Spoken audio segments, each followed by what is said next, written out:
What's up, y'all? It's your girl, Mila Topicz. Make sure you subscribe, like this video, comment, and share. Today, we're doing an interview with my dad, Dale Carter. Say hey, Dad. Hello.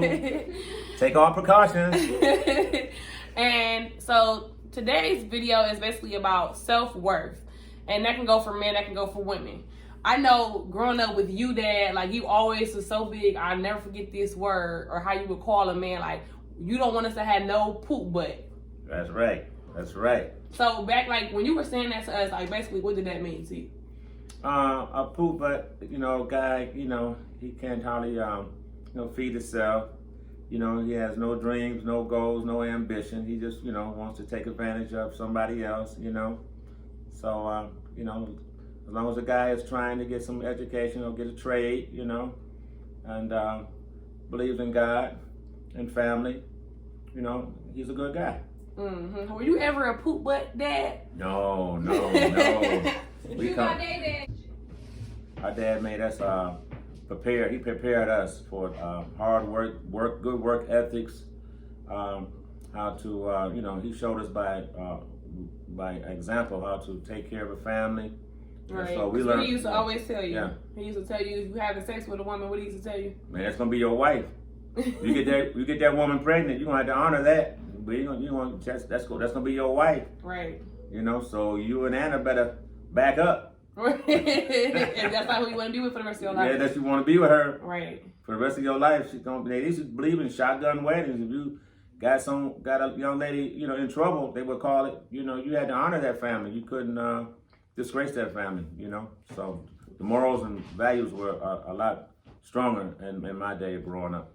Okay, and so what do you feel like is the difference now in like how you, like you said, your dad put that, instilled that in you? Like, if you get this woman pregnant, yes, you marrying her, that's it, and you're gonna have to make sure you're there, a good father, a good man. Yes. And what's the difference you feel like now in this generation? Well, the key thing you said, having that father image, that male image, is very important. We had not only my father, but we had his father, my mother's father. Right, you got a whole generation. My dad's brothers, uncles. Right. And so everybody was on the same accord with the morals and values. So, it wasn't any, everybody was on the same accord. So that's how you were raised. To always honor and respect women. And if you got a woman in trouble, then she was, you had to honor that other family. Sorry, like I said, today's topic is self-worth. Yes. So as a man, just in general within yourself, when do you feel like you had self-worth for yourself? Well, when I was able to, leave my dad's house and have my own place and pay my own bills and, not have to ask my father or mother for anything. I felt, and then my daddy also let me know then. He put his arm around me one day and said, told me, that he was proud of me and that, I had was holding my own, was an independent young man. And I appreciated that for my father. I wanted my father to be proud of me. Right. Mm-hmm. Yeah, I feel like my self-worth came after first thinking I was grown. Mm-hmm. You know what I'm saying? Like, yeah. I thought I wanted to have that freedom. Yes. I thought I wanted to be by myself, pay bills. I wasn't ready for all that. Yes. And then after being in a bad relationship, that really woke me up to know what my self-worth was. Because it took me so much longer. Yes. It took me like 5 years to really even find out what my self-worth was. Yes. So, well, that's unfortunate, Yeah. But, when you accomplish things on your own, I always try to tell you, to live on your own, pay your bills on your own, be independent first, live your life first. You got one daddy, that's me. You don't need another daddy. Be your own person for a while. Build your own confidence so that that way when you do meet somebody else, you can bring your guys' skills together, your credit together, your money together. You can come together as a team, right, and find happiness and success. But find happiness and success and be complete. So, Dad, you raised 3 daughters. Yes. Raising 3 daughters, what do you feel like that you were trying to do, or what do you feel like you were trying to protect us from as far as when it came to men? Well, number one, I just want you to be independent, number one, not to depend on, I want you to grow up and be independent of me, be independent of any man. I don't want you to have to depend on anybody. I want you to be able to be confident that you could buy your own car, right? You could buy your own house, right? And you could take care of yourself. So it wasn't necessarily, trying to protect you from any one person. I mean, I never wanted to, be around drugs or alcohol. That was one of my biggest fears because it seemed like those children never kind of really get it all back together. Mm-hmm. So that was probably my biggest fear, not men. I was glad that it was more so building a stronger woman. Build a stronger woman, and I was glad to know that you do like men. Yeah, I feel you on that. Yeah. But in general, like you said, like you really have prided us on like you definitely are always there to assist us, but you definitely want to make sure we get on our own. Like, yes. I think I got my first car when I was like my first leased car when I had to have like decent credit at 19, and you know didn't want to co-sign. And it wasn't even like a harsh moment. It was just like, okay, I have to do this on my own. We got to figure out a way to do that.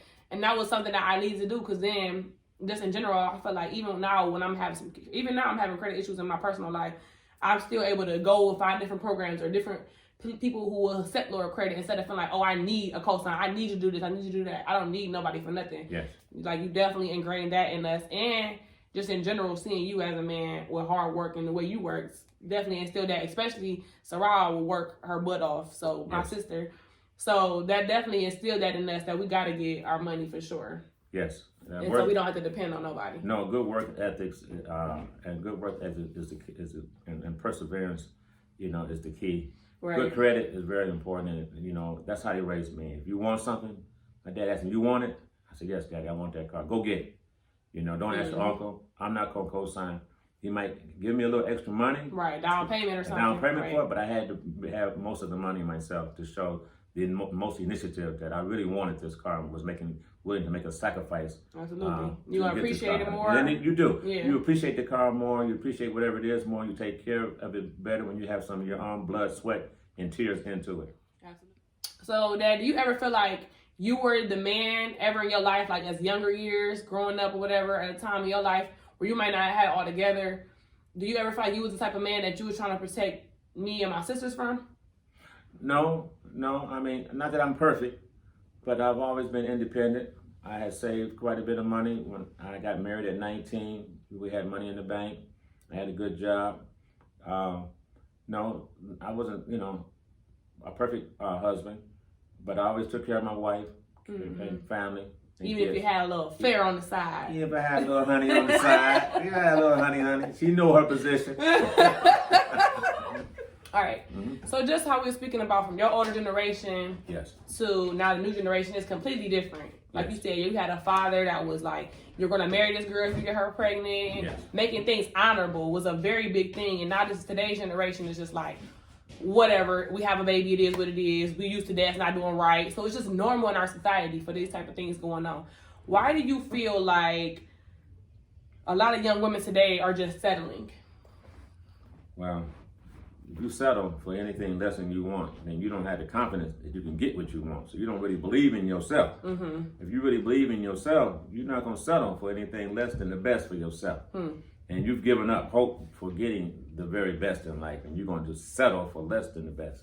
Right. So I think it's lack of confidence and maybe encouragement from their family members or friends that you can do better. You can do better than this. Yeah. Yeah, because that's something you always will support us. Yeah. But you let us know, like, all right, this ain't really what it's supposed to be. Like, you still keep that in our mind and our head. Yeah. So even if we want to keep making our mistakes, keep up in our head, we still know it's not right. I'm gonna keep that in front of you. That hey, it's unacceptable. Mm-hmm. But you gotta feel like it's unacceptable too. Right.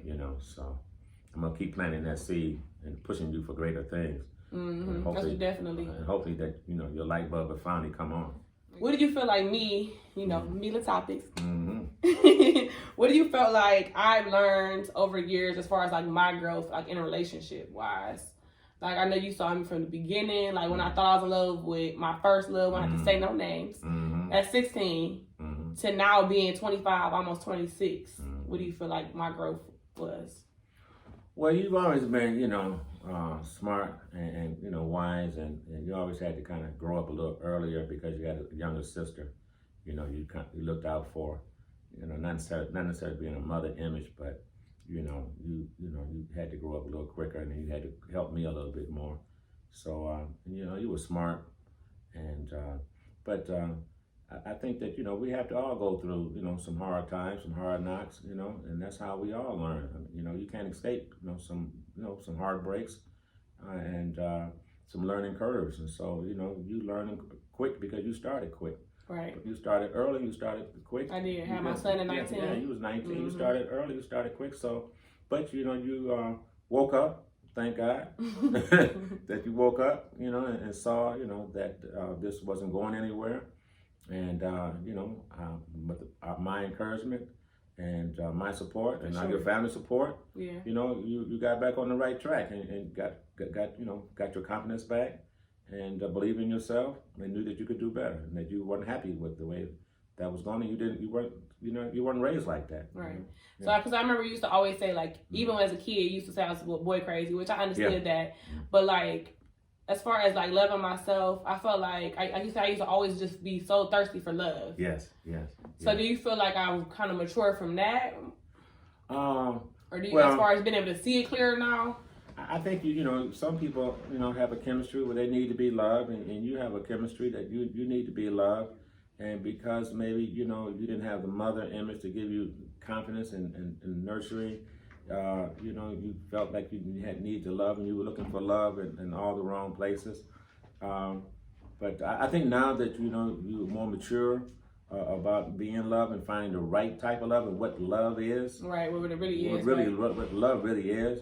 And then, of course, you have two beautiful kids that love you unconditionally. Right. So, I think you're more mature now as knowing how to look for the right type of healthy love. So what would you tell the woman that had no father or any man to show her like an example of what real love is supposed to be like? So that she can't have that self-worth that I had, because I did have you there from little baby. You were raised us by yourself. I did have you telling me I'm beautiful and trying to show me what it really was. Yes. You respected us. You didn't have a whole bunch of women around us. We really had a great example of a man. You didn't bail out on us. No, you don't bring any women around young girls. But what would your suggestion be for the women who don't have that example, like they had a bad start already, or bad? They have girlfriends that have healthy father mother relationships. Hopefully they have an aunt or uncle healthy relationship, or grandparents. Right. Or neighbors. You're just saying to search for somewhere. Yes. Right. Search for somebody who's been successful in having a healthy relationship. That they're the only ones that can tell you how to have a successful, healthy relationship, because they've had one. But anybody who's never had or been involved in a healthy, growing relationship can't tell you how to do it because they never experienced it. Exactly. So you have to be around someone who has been successful in building a healthy relationship to tell you how to move forward and how to look for that particular person for your life. All right. So we got hope for you ladies. Yes. Thank you so much, Dad. You will be seeing more of my dad on my show. And definitely, like I said, make sure you like this video, subscribe. It's Mila Topicz with a Z. All right. See y'all later.